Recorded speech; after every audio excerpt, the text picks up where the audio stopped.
Friends, welcome to my channel. இன்றைக்கி நம்ம September 28ஆம் தேதிக்கான current affair பற்றி தான் பார்க்க போகிறோம். வாங்க வீடியோக்குள்ளே போகலாம்.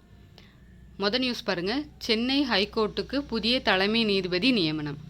இதில் இப்போ இந்த நீதிபதி பெயர்லாம் நமக்கு அவசியம் இல்லை, அது நமக்கு பெரும்பாலும் கேட்குறது இல்லை.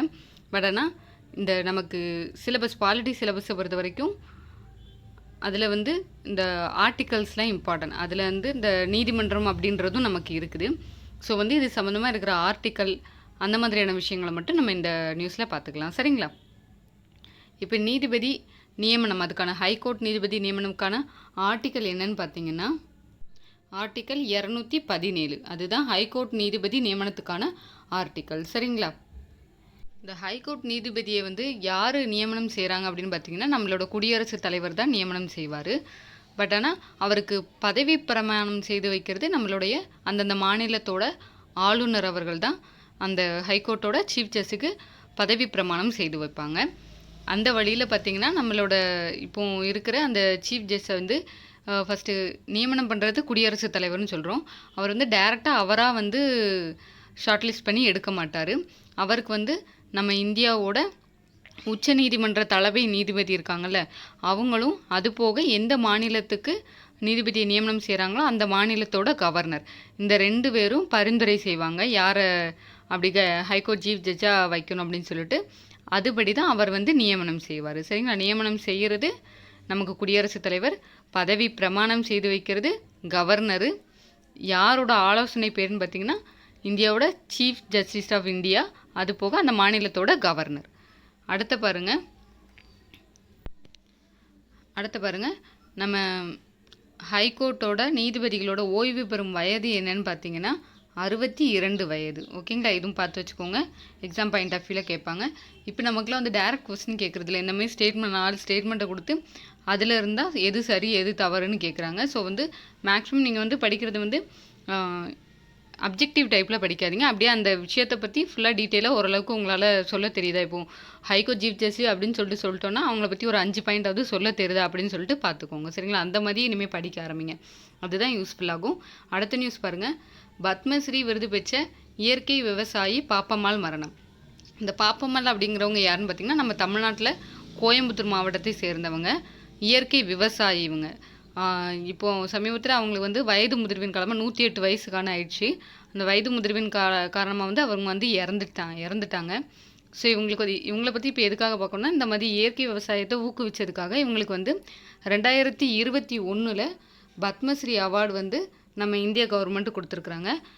ஸோ இவங்க இயற்கை விவசாயத்தை ஊக்குவிச்சதுக்காக அந்த பத்மஸ்ரீ அவார்டு கொடுத்துருக்காங்க. அந்த பத்மஸ்ரீ அவார்டு நம்ம இந்திய குடியரசு வழங்குற விருதுலேயே 4வது உயர்ந்த செவாலியன் விருது. சரிங்களா? இதுவும் நீங்கள் பார்த்து வச்சுக்கோங்க. இந்த விருதுகள்லாம் கொடுத்து ஆர்டரை அரேஞ்ச் பண்ண சொல்கிறாங்க. ஸோ இது பத்மஸ்ரீங்கிறது 4வது உயர்ந்த செவாலியன் விருது. சரிங்களா?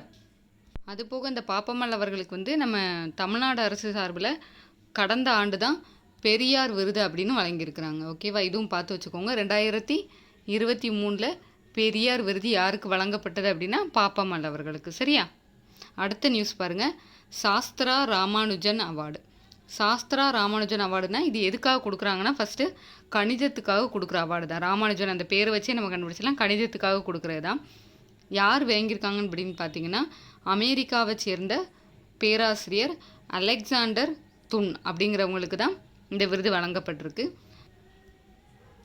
கணிதத்துக்காக வழங்கப்படுற இந்த விருது 32 வயதுக்கு உள்ளே இருக்கிற கணிதத்தில் புதுசாக கண்டுபிடிச்சவங்களுக்கு, அச்சீவ் பண்ணவங்களுக்கு, குயிக்காக சால்வ் பண்ணுறவங்களுக்கு, ஏதாவது ஷார்ட்கட் இந்த மாதிரியான விஷயங்கள், அதாவது ஷார்ட்கட்னா நம்ம டிஎன்பிசிக்கு படிக்கிறதுலாம் இல்லை, வேறு ஏதாவது ஒரு இதை இந்த மாதிரியும் சால்வ் பண்ணலாம், இந்த எல்லாம் வேறு மாதிரியும் சால்வ் பண்ணலாம் ஈஸியாக அப்படின்ற மாதிரிலாம் டெரைவ் பண்ணுறவங்களுக்கு கொடுக்குறது தான் இந்த அவார்டு. சரிங்களா?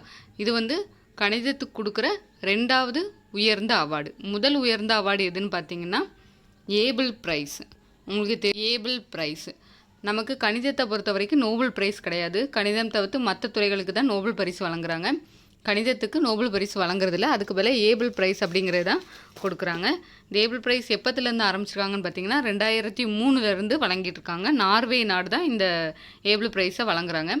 இந்த 2024 ஏபிள் ப்ரைஸ் யார் வாங்கினாங்க அப்படின்னு பார்த்தீங்கன்னா மைக்கேல் தாலக்ராண்ட். ஓகேங்களா? நோட் பண்ணி வச்சுக்கோங்க. இந்த பேர் நோட் பண்ணி வச்சுக்கோங்க. மைக்கேல் தாலக்ரண்ட். இவங்களுக்கு தான் 2024 ஏபிள் ப்ரைஸு வச்சுருக்குறாங்க. கணிதத்துக்கு அடுத்த வழங்குற 2வது பெரிய விருது எது அப்படின்னு சொல்லி கேட்டால் நமக்கு தெரியும், சாஸ்திரா ராமானுஜன் விருது. இந்த வருஷம் வாங்கினவங்க அலெக்சாண்டர் துன். 32 வயதுக்கு உட்பட்டவங்களுக்கு தான் கொடுப்பாங்க. கணிதத்துக்கு வழங்குற மிக உயரிய விருது ஏபிள் பரிசு. இதை வாங்கினவங்க மைக்கேல் தாலக்ரண்ட். அடுத்த நியூஸ் பாருங்கள், கவச் பற்றி பார்க்குறோம். கவச் நம்ம ரீசெண்ட் நியூஸ்லலாம் அடிக்கடி கேள்விப்பட்டிருப்போம். ஏன்னா இப்போது ரீசெண்ட் டேஸில் நம்ம இந்தியாவில் நிறைய மாநிலங்களில் ரயில் விபத்துக்கள்லாம் நடக்குது. அதுக்காக இப்போது முன்முயற்சியை இப்போ எடுத்துகிட்டு வர்ற அந்த ஒரு தொழில்நுட்பம் தான் கவச்சுங்கிறது. இந்த கவச்சுங்கிறது வேறு ஒன்றும் இல்லை, இது தானியங்கி ரயில் பாதுகாப்பு தொழில்நுட்பம். சரிங்களா? இங்கிலீஷில் பார்த்துக்கோங்க, ஏடிபிஎஸ்னால் ஆட்டோமேட்டிக் ட்ரெயின் ப்ரொடெக்ஷன் சிஸ்டம். ஆட்டோமேட்டிக்காக தானியங்கியாக ட்ரெயினை பாதுகாக்கிற ஒரு தொழில்நுட்பம் தான் இந்த கவச்.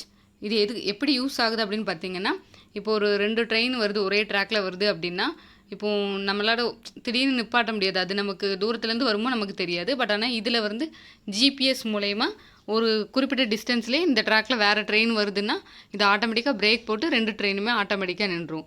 அது போக ஏதாவது சிக்னலை நம்ம கவனிக்க மறந்துட்டோம் அப்படின்ற பட்சத்துலையும் இது அதை கவனித்து ஆட்டோமேட்டிக்காக நின்றும்.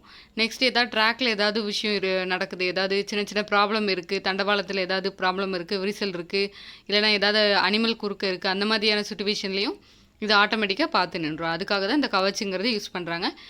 இப்போது இந்த கவச்சுங்கிறத 5 வருஷத்துக்குள்ளே இந்தியா ஃபுல்லாகவே கொண்டு வந்துடும் அப்படின்னு சொல்லிட்டு ரயில்வே துறை அமைச்சர் அறிவிச்சிருக்கிறாங்க. ஓகேவா? இதில் நீங்கள் பார்த்துக்க வேண்டியது, கவச் கொண்டு வந்த வருஷம் 2016 கொண்டு வந்திருக்கிறாங்க.